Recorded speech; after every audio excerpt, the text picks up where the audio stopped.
Assalamualaikum warahmatullahi wabarakatuh. Pertemuan hari ini, pertemuan minggu ke-10, manajemen operasional 1, kita akan masuk ke bab strategi tata letak.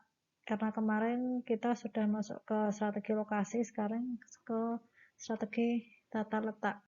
Jadi tata letak merupakan tempat perusahaan melakukan kegiatan fisik atau pabrik yang dipengaruhi oleh faktor ekonomi. Jadi di strategi tata letak ini mencakup desain dari bagian-bagian, pusat kerja dan peralatan yang membentuk proses perubahan dari bahan mentah menjadi bahan jadi. Jadi seperti yang kita ketahui, manajemen operasional itu mempelajari tentang manajemen proses, yaitu proses dari input menjadi output, seperti itu. Jadi hal ini bertujuan untuk mengembangkan suatu sistem produksi yang efisien dan efektif sehingga dapat tercapainya suatu proses produksi dengan biaya yang paling ekonomis. Jadi seperti yang terlihat di gambar ini adalah desain dari tata letak suatu pabrik. Jadi ada warehouse atau gudang, kemudian lantai produksi, kemudian ada juga tempat untuk penyimpanan barang. Baru kemudian setelah barang jadi di storage-nya, kemudian baru keluar untuk dijual, seperti itu. Nah ini jadi kalau ini di sebuah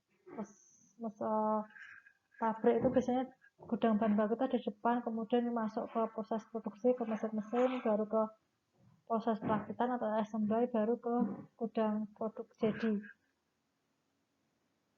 Ini prosesnya seperti ini.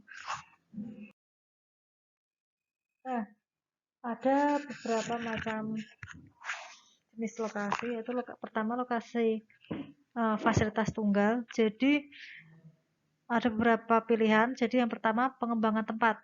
Jadi lokasinya dikembangkan. Hal ini dipilih karena yang pertama memudahkan dalam pengolahan, yang kedua mengurangi biaya konstruksi dan waktu, jadi lebih efisien waktunya. Kemudian yang ketiga menghindari adanya keretakan operasional, jadi menghindari adanya kesalahan produksi yang membuat produk menjadi cacat, jadi tidak bisa dijual, seperti itu. Kemudian yang kedua, pemilihan lokasi baru oleh perusahaan. Pertama, material handlingnya jelek, kemudian pengawasan produksi meningkat dan kompleks. Kemudian yang terakhir, memilih lokasi baru. Memilih lokasi baru ini harus dimulai dengan mengidentifikasi faktor-faktor yang penting di dalam pemilihan lokasi. Jadi kita harus menimbang beberapa alternatif yang akan kita putuskan untuk menilai apakah lokasi tersebut cocok untuk produksi kita. Baru setelah itu kita mengumpulkan data, menganalisis, baru kita akan evaluasi secara kualitatif. Jadi dari data yang ada akan kita evaluasi apakah pabrik atau lokasi tersebut cocok untuk tempat produksi kita. Nah, tujuan perencanaan tata letak yang pertama adalah memaksimumkan pemanfaatan ruangan dan peralatan pabrik. Yang kedua, meminimumkan kebutuhan tenaga kerja. Jadi apalagi saat ini Menteri Tenaga Kerja sudah bilang, karena kalau kebutuhan tenaga kerja dalam bentuk manusia ya, itu akan jauh-jauh berkurang karena digantikan oleh yang namanya robot, seperti itu. Kemudian yang ketiga, mengusahakan agar aliran bahan dan produknya lancar. Kemudian juga meminimumkan hambatan pada kesehatan perusahaan. Kemudian meminimumkan usaha membawa bahan. Kemudian lebih memudahkan konsumen. Jadi ketika pabrik atau tempat produksi itu dekat dengan konsumen, maka konsumen juga akan lebih mudah mendapatkan barang tersebut. Kemudian yang terakhir, dalam internal pabrik atau perusahaan tersebut juga akan meningkatkan moral karyawan dan kondisi kerja yang lebih aman. Nah, kemudian ada juga efektivitas pengaturan tata letak. Kita harus menilai penanganan material, utilisasi ruang atau penggunaan ruang, kemudian perkembangan teknologi, mempermudah pemeliharaan. Karena seperti yang kita tahu, semakin banyak alat yang kita pakai dalam memproduksi sebuah barang, maka pemeliharaannya juga akan semakin rumit. Karena kalau tidak dipelihara alat-alatnya juga nanti akan cepat rusak. Jadi biaya yang akan kita keluarkan juga akan semakin besar. Kemudian pelonggaran gerak. Ketika ada tenaga kerja yang tempat kerjanya itu sempit, dia tidak mudah bergerak, maka itu akan mempengaruhi kinerja dia. Tapi berbeda dengan ketika ada kelonggaran-kelonggaran di tempat kerja dia, maksudnya bukan kelonggaran ini ya, bukan kelonggaran masalah peraturan enggak, tapi kelonggaran eh, tempat di mana dia bekerja, maka dia juga akan lebih produktif seperti itu. Kemudian orientasi produk dan juga yang terakhir perubahan produk atau desain produk, karena desain produk itu biasanya semakin lama juga akan berkembang, jadi makanya pengaturan tata letak itu harus dilihat secara seefektif mungkin. Jadi dalam menentukan suatu letak suatu perusahaan, kita harus mempertimbangkan beberapa hal. Yang pertama adalah apakah perusahaan itu dekat dengan pasar atau konsumen, kemudian dekat dengan bahan baku atau tenaga kerja, kemudian ada sarana dan prasarana, misalnya transportasinya gimana, listriknya ada apa enggak, airnya nyarinya susah apa enggak, kemudian apakah dengan pusat dekat dengan pusat pemerintahan dan lembaga keuangan, kemudian apakah berada di kawasan industri, karena sekarang ini kalau sebuah perusahaan atau pabrik ada di kawasan industri itu akan mempermudah semuanya seperti itu. Jadi makanya ada sebuah kawasan berikat itu kawasan industri. Jadi banyak pabrik-pabrik yang mereka mendirikan perusahaannya atau pabriknya di kawasan berikat karena kedekatan misalnya dengan sumber daya manusia terutama atau tenaga kerja, sehingga mereka dapat meminimalisir biaya. Kemudian kemudahan untuk melakukan ekspansi atau perluasan. Kalau dia mendirikan perusahaan di kawasan yang masih banyak lahan kosong, otomatis untuk melakukan ekspansi atau perluasan pabrik itu akan bisa dilakukan secara mudah. Kemudian yang ke-9, kondisi adat istiadat atau budaya atau sikap masyarakat setempat, apakah mendukung apa enggak ketika sebuah investor akan mendirikan pabrik di lokasi tersebut. Kemudian yang terakhir, hukum yang berlaku di wilayah setempat, karena kita sebagai pemilik perusahaan harus menaati hukum yang berlaku di daerah setempat. Seperti itu.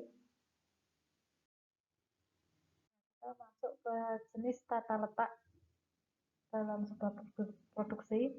Yang pertama adalah tata letak proses atau proses layout. Jadi tata letak produk atau proses itu digunakan untuk mencapai aliran barang atau pelanggan yang besar dengan lancar dan cepat melalui sebuah sistem. Jadi hal ini tuh dapat terjadi apabila barang-barang atau jasa sudah terstandarisasi, sehingga memungkinkan pemrosesan berulang-ulang sangat terstandarisasi. Jadi standarnya sama walaupun barangnya diproses dalam waktu yang sama itu banyak. Kemudian dalam lingkungan produksi, lininya itu disebut lini produksi atau production line atau lini perakitan atau assembly line. Jadi tergantung jenis aktivitas yang dilibatkan. Nah, contoh dari pemeriksaan berulang itu misalnya barang-barang yang produknya digerakkan oleh mesin, contohnya tempat cuci mobil otomatis atau perakitan mobil, kemudian juga digerakkan oleh tenaga kerja, misalnya restoran cepat saji kayak di sini seperti KFC, Pizza Hut, seperti itu, atau bahkan digerakkan oleh pelanggan, jadi atau lini kafetaria. Kalau kafetaria itu misalnya kalau di makanan itu prasmanan atau jipuk dewi seperti itu. Jadi ada beberapa keuntungan juga di tata letak proses ini. Yang pertama, memungkinkan utilitas mesin yang tinggi, kemudian memungkinkan penggunaan mesin-mesin yang multiguna, memperkecil terhentinya produksi yang diakibatkan oleh kerusakan mesin, sangat fleksibel dan investasi yang rendah karena dapat mengurangi duplikasi peralatan. Kemudian selain keuntungan juga ada kerugian. Jadi kerugian yang pertama adalah pengawasan prosesnya yang lebih sulit. Jadi karena sama terus menerus, jadi sesuai dengan proses yang dia kerjakan itu apa, jadi pengawasan dari pemilik perusahaannya susah, tapi akan dimudahkan dengan misalnya kalau ada supervisor di tiap-tiap kegiatan prosesnya. Per proses ada supervisor, tapi ketika ada supervisor otomatis akan meningkatkan biaya tenaga kerja. Kemudian meningkatnya proses kekurangan yang selanjutnya meningkatkan persediaan barang dan proses. Kemudian juga memerlukan skill yang lebih tinggi. Jadi dari pekerjanya juga harus punya skill yang lebih tinggi.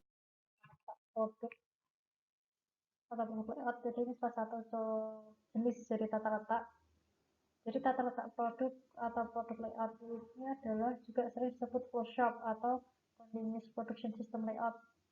Jadi merupakan penataan mesin, fasilitas, dan peralatan produksi menurut urutan pengerjaan untuk menyelesaikan pembuatan sebuah produk atau jasa yang akan diserahkan, di mana unit-unit yang diproduksi akan memiliki urutan proses pengerjaan yang sama.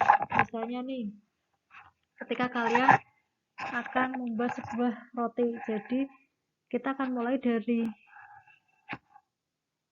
pos penerimaan barang, kemudian tempat penyimpanan bahan, habis itu kita timbang dan mencampur bahan dulu, baru mencetak adonan, kemudian baru dibakar atau dipanggang, baru dibungkus atau membeli merek, kemudian yang terakhir baru pengiriman produk. Dari step-stepnya sudah ada.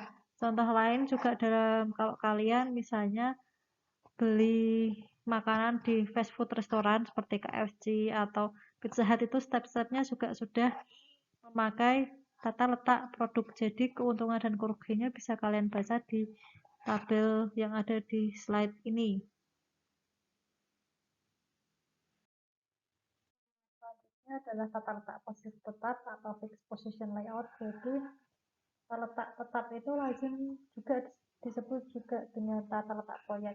Jadi proyek adalah sistem produksi yang dirancang untuk memproduksi hanya satu unit produk dalam satu waktu tertentu atau jumlah kecil tugas dengan volume dan keragaman elemen pekerjaan yang tinggi. Misalnya kegiatan perakitan pesawat udara, pembuatan kapal pesiar, pembangunan bendungan, jembatan, gedung. Jadi kan kalau kita membuat pesawat udara itu beda kalau kita memproduksi misalnya kendaraan bermotor, misalnya Honda seperti itu. Jadi kan kalau perakitan pesawat udara itu harus satu-satu. Jadi satu dulu selesai, baru kita akan memproduksi produk yang selanjutnya. Kapal pesiar juga kayak gitu. Jadi produksi kapal pesiar itu tidak langsung buat banyak, tapi harus satu-satu selesai dulu, baru dilanjutkan ke tempat yang lain. Jadi ada beberapa keuntungan menggunakan tata letak posisi tetap. Yang pertama, ruang geraknya terbatas di lokasi manapun. Kemudian pada tahap proses konstruksi diperlukan bahan baku yang berbeda-beda, sehingga seiring dengan perkembangan proyek itu ada beberapa hal menjadi penting. Jadi kendala ini menambah dinamika penjadwalan pada permasalahan-permasalahan tata letak.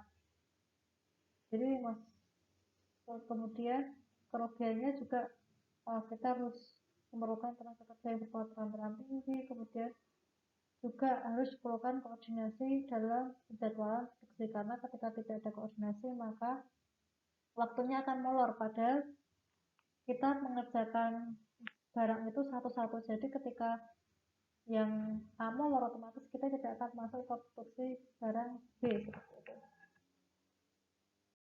Tata letak kantor atau office layout. Jadi tata letak kantor ini bertujuan untuk menentukan posisi karyawan dan peralatan agar arus pekerjaan dan komunikasi antara semua pegawai dan manajer yang ada itu terjamin. Jadi tata letak pada kantor modern ini difokuskan pada keterbukaan dan fleksibilitas yang tinggi. Jadi ruangan kerja para karyawan harus disesuaikan antara luasnya dengan volume pekerjaan. Semakin volume pekerjaan tinggi, maka tempat yang dibutuhkan akan semakin luas, sehingga ruangan akan terpakai secara efisien dan karyawan juga selanjutnya akan bekerja menjadi lebih produktif. Toko retail atau sektor jasa ini adalah tata letak dari usaha eceran besar, misalnya department store atau supermarket. Jadi tata letak harus memperhitungkan selera dan persepsi pelanggan. Jadi pelanggan harus merasa nyaman berada dalam bangunan karena udaranya yang sejuk, cahaya yang cukup, dan lain-lain. Jadi misalnya ini dalam menentukan pengaturan tata letak itu ada 5 ide yang digunakan. Yang pertama, menempatkan produk yang sering dibeli itu di sekitar akses keluar toko atau di dekat kasir. Kemudian menggunakan lemari atau alat untuk memajang produk yang mudah dilihat konsumen dari jarak yang cukup jauh. Kemudian menempatkan barang spesifik yang menjadi tujuan pelanggan datang ke supermarket pada lorong akses ke kasir dan disebarkan ke berbagai tempat sehingga produk lain dapat terlihat juga oleh konsumen. Kemudian menggunakan lokasi yang paling ujung untuk menempatkan produk yang berpotensi menimbulkan bau seperti sayur-sayuran, ikan, daging segar, agar baunya tidak menyebar ke lokasi pajang produk yang lain. Jadi misalnya ini, kalau kalian lihat di supermarket itu, produk yang untuk alat-alat kamar mandi, misalnya sabun, terus pasta gigi, deterjen, seperti itu tidak akan didekatkan ke produk-produk yang berupa makanan. Mereka akan malah dekatkan dengan kayak tisu, pampers itu akan dekat dengan sabun dan sebagainya.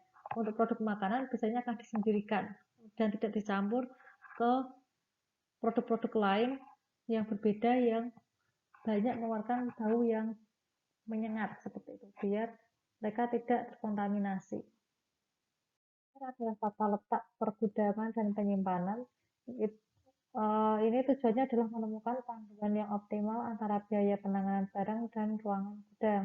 Jadi, tata letak pergudangan itu harus efektif dan meminimalisasi kehancuran dan kerusakan bahan baku di gudang. Jadi, karena kenapa? Makanya gudang itu sangat penting dalam proses produksi karena disitulah barang-barang bahan baku disimpan. Dan juga nanti kalau sudah jadi produk jadi di gudang juga mereka akan disimpan. Makanya kalau kalian mempunyai perusahaan harus mengeluarkan yang namanya biaya simpan di gudang, karena kalau enggak kalian akan rugi besar ketika bahan baku kalian maupun produksi kalian malah rusak sebelum sampai ke tangan konsumen. Jadi di 2 slide terakhir kalian akan bisa memahami ciri-ciri tata letak pabrik yang baik sehingga ketika nanti diterapkan usaha kalian akan jalan dengan lancar. Ketika kalian menggunakan